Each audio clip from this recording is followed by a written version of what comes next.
Kumusta mga kabayan? Nandito na ang fall season, kaya umpisa na rin ng paglamig ng panahon. Dahil lumalamig na nga, naisip ko na this is a good time to prepare something that is hot and spicy. Pangkontra sa ginaw, di ba? Ang napili kong putahe for today ay ginataang langka with pork, style Bicol Express.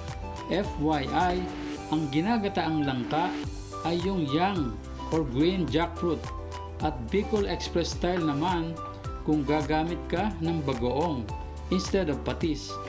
O ayan, umpisa na natin ang biyahe ni Grandpa D.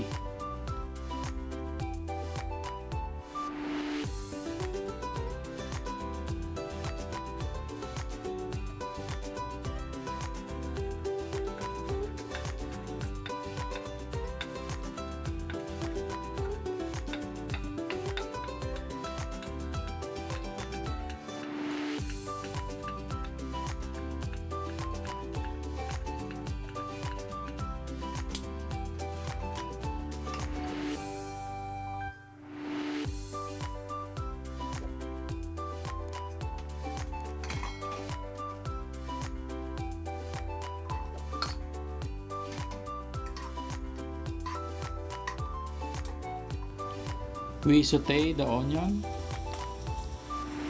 and then we add in the garlic.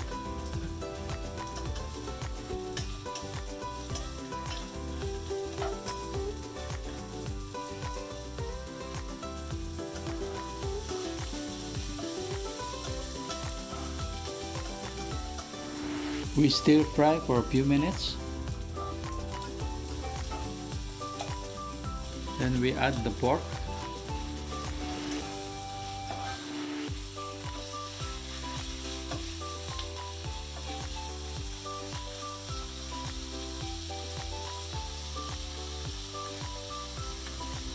Continue stir frying until it gets a little golden brown.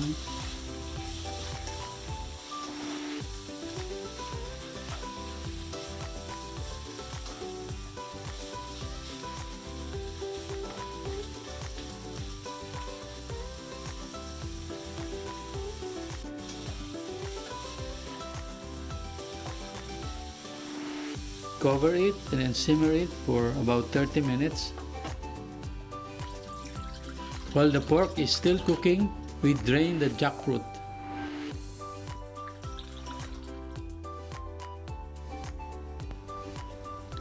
"30 minutes later, we can now add the coconut milk.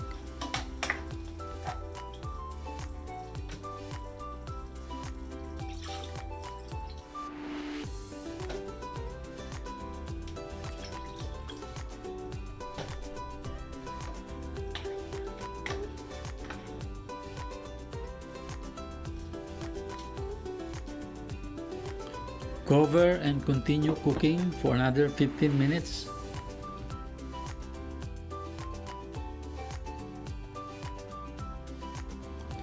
Stir occasionally to prevent the coconut milk from curdling.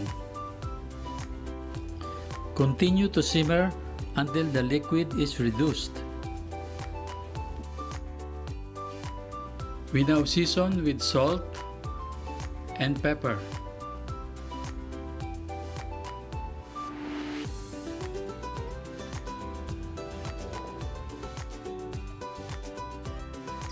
Now it's time to add the bagoong.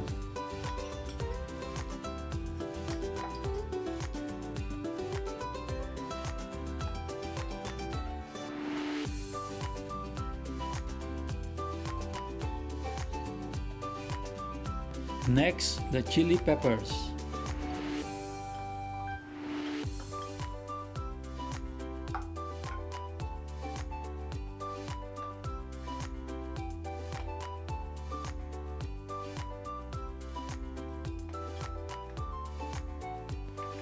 And finally, we add the young jackfruit. Simmer for another 5 minutes to cook the jackfruit.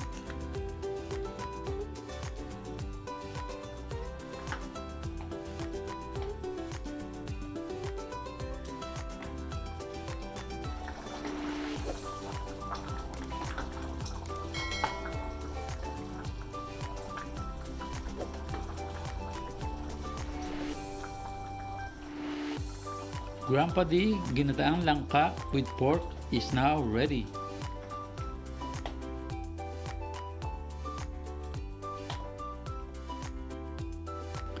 Gutom na ba kayo? Kain na!